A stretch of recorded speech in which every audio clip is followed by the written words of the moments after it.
Dari hasil FIFA Matchday, timnas Indonesia ditahan imbang Lebanon tanpa gol.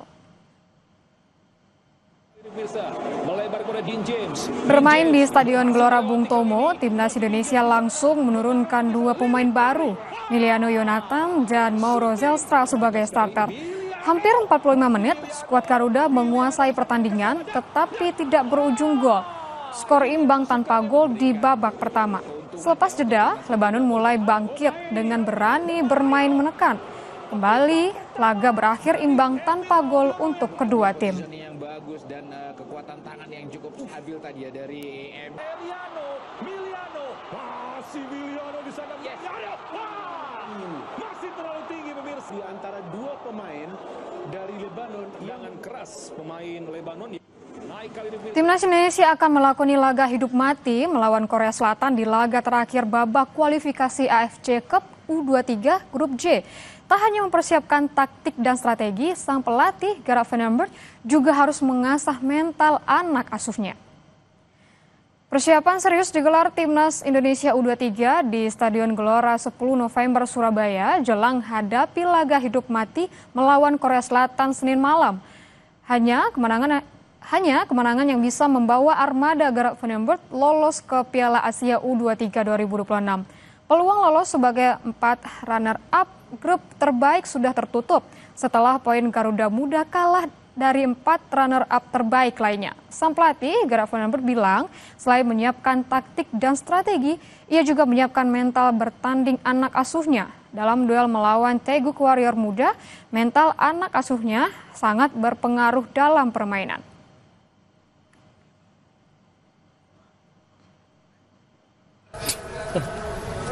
We have to play the game, we have no time for to be, I hope we can prepare ourselves. We have to play against a good team. And the only thing is that we can go through and we can go further if we win. And all those questions, we have to do it. And in soccer, that you have to play a game and you have to handle that and you have to prepare yourself, and I hope that my team can do that together with me. Wajib menang demi lolos ke putaran final Piala Asia U23, timnas Indonesia harus mampu cetak gol saat hadapi Korea Selatan Selasa malam. Analis sepak bola Iksan Mahar bilang, lini tengah timnas harus bisa menciptakan dan mengeksekusi peluang seperti saat laga kontra Makau. Timnas Indonesia akan menghadapi Korea Selatan pada laga terakhir kualifikasi Piala Asia U23 Grup J. Berada di posisi 2 klasemen sementara, hanya kemenangan yang bisa meloloskan Garuda Muda ke Arab Saudi 2026. Tentu bukan perkara mudah mengingat Korea tampil garang dengan 12 gol tanpa kemasukan di 2 laga sebelumnya. Sementara Garuda Muda masih menyisakan problem efektivitas peluang meski mampu menang 5-0 atas Makau di laga terakhir. Analis sepak bola Iksan Mahar bilang, masalah ini harus diatasi. Salah satunya dengan memaksimalkan peran lini tengah dalam mengkreasikan dan mengeksekusi peluang seperti di laga terakhir. Peran Arkan Fikri bisa dimaksimalkan lebih menyerang dengan mengandalkan Ananda Rehan sebagai gelandang bertahan. Apalagi Ananda juga lihai dalam memberikan umpan terobosan ketika skema tak berjalan lancar. Kita bisa juga lihat di game melawan Makau kemarin bagaimana Arkan Fikri bermain lebih menyerang dan ternyata lebih efektif dan juga bisa mencetak sebuah gol. Ada juga peran nomor 6 yang ditinggalkan Arkan ditempati oleh Ananda Rehan yang juga menghasilkan beberapa umpan progresif, salah satunya assist untuk gol Rafael Strike. Jadi ini juga salah satu solusi yang bisa dimanfaatkan. Jadinya peran 3 striker siapapun yang akan diturunkan nanti, mereka bisa sebagai pemantul atau pembuka ruang di lini depan yang penyelesaian akhirnya bisa dimanfaatkan dari para gelandang yang setelah terbukti mereka punya insting gol yang cukup bagus. Selain mencetak gol, pelatih Gerard Van den Berg juga diharapkan bisa meredam produktivitas Korea. Timnas kemungkinan akan kembali tampil dengan 3 bek tengah dengan garis pertahanan yang lebih dalam. Angga Nurizki, Kompas TV, Jakarta.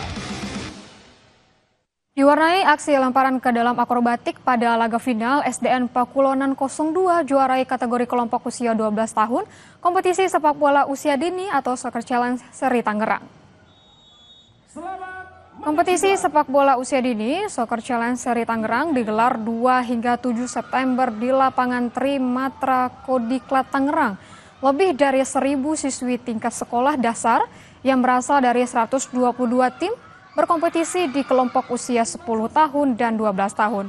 Pada laga final kelompok usia 12 tahun, hiburan menarik tersaji saat pemain British School Elena Hamilton pamer aksi lemparan ke dalam akrobatik. Namun, mampu diantisipasi penjaga gawang SDN Pakulonan 02, Fatimah Azara.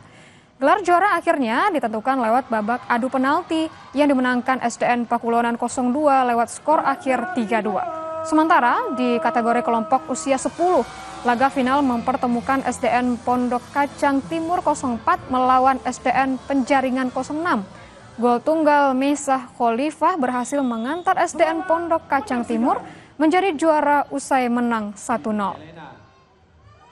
Ada banyak hal sih kita lihat dengan jumlah pertandingan, jumlah gol sudah semakin membaik, ada progresnya, artinya nggak satu sekolah mendominasi, hasil pertandingan juga banyak yang cukup ketat. Sejauh ini kita senang dengan progres yang terjadi khususnya di Tangerang Raya ini. Dapat atensi Menpora Dito Aryo Tejo yang baru saja terkena reshuffle, Rakernas KONI 2025 dihasilkan keputusan strategis, salah satunya pembentukan tim kecil guna sempurnakan Permenpora 14 tahun 2024. Mengusung tema bersatu, berprestasi, dan sukseskan Asta Cita, Rakernas KONI 2025 yang digelar di Jakarta dihadiri seluruh perwakilan anggota KONI. Melalui proses sidang, beberapa putusan strategi dihasilkan. Salah satunya pembentukan tim kecil guna memberikan masukan terhadap Permenpora nomor 14 tahun 2024. Pembentukan tim ini juga atas arahan Menpora Dito Aryo Tejo yang hadir dalam kegiatan pada detik terakhir masa jabatannya. Tim yang beranggotakan beberapa tokoh seperti Ketua Umum PB Muay Thai Indonesia, Lanyala Mataliti, Ketua Umum KONI Jawa Timur, M. Nabil, hingga Ketua Umum Forum KONI Kota M. Hamka Handaru yang bertugas memberikan masukan strategis bagi Kemenpora dalam penyempurnaan Permenpora nomor 14 tahun 2024. Seperti diketahui, kehadiran Permenpora ini menuai pro dan kontra, terutama terkait implementasi di daerah. Harapannya dengan penyempurnaan dan sosialisasi yang tepat, Permenpora ini bisa lebih efektif dan diterima seluruh insan olahraga. Saya yakin niat baik ini akan menghasilkan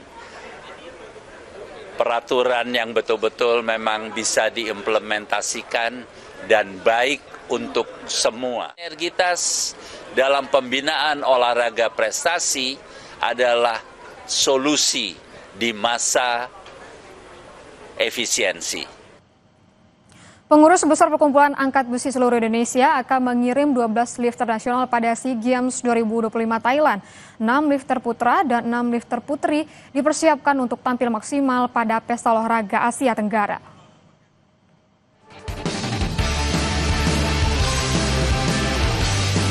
Usai seleksi nasional 20 Agustus, PB PABSI menggelar pemusatan latihan nasional proyeksi SEA Games 2025 Thailand.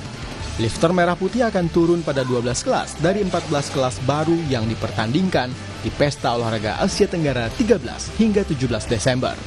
Sebelumnya, SEA Games 2023 Kamboja angkat besi rebut 5 medali emas, 2 perak, dan 4 perunggu. Terkait target, PB PABSI siap tampil maksimal untuk dapat meraih hasil terbaik di tengah persaingan kelas baru yang dipertandingkan.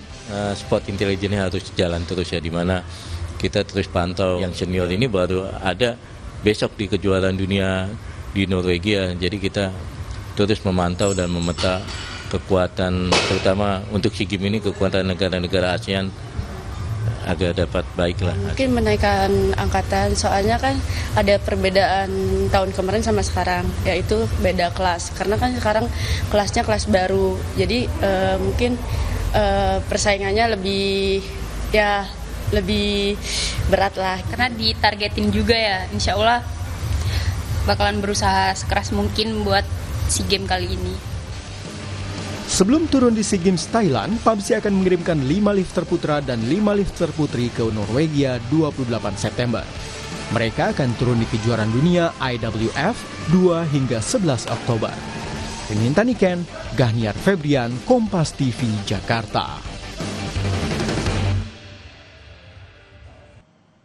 Kalah di final duet petenis nasional Lucky Chandra Tegar Abdi Wibowo harus puas dengan gelar runner-up turnamen tenis ITF M25 Bali. Berstatus non-unggulan, duet petenis nasional Lucky Chandra Tegar Abdi Wibowo berhasil menembus final turnamen tenis ITF M25 Bali. Di laga pamungkas, Lucky dan Tegar harus berjumpa lawan tangguh Max Bassing dari Inggris Raya yang berpasangan dengan petenis Jepang Koki Matsuda. Servis keras Bassing dan sergapan Matsuda terus menyulitkan wakil tuan rumah di sepanjang laga. Dalam tempo 45 menit, Lucky Tegar akhirnya merelakan gelar juara ke tangan Bassing Matsuda usai kalah 2-6 dan 2-6. Raih predikat runner-up, Lucky Tegar berhak atas hadiah uang $1.000 Amerika atau setara 16,5 juta rupiah. Sementara peluang Indonesia meraih gelar di nomor tunggal juga kandas. Rifki Fitriadi yang jadi satu-satunya wakil tuan rumah gugur di semifinal. Kembali petenis Inggris Raya Max Bassing yang jadi penjegal. Sempat memberi perlawanan di set pertama, Rifki akhirnya harus menerima kekalahan 2 set langsung 3-6 dan 0-6.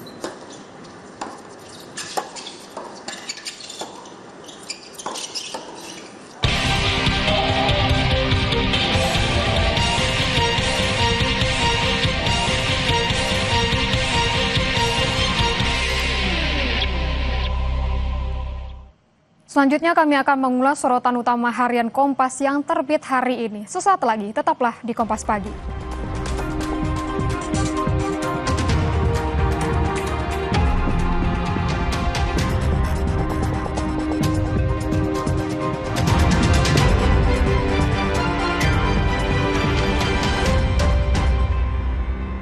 Pikir semua air mineral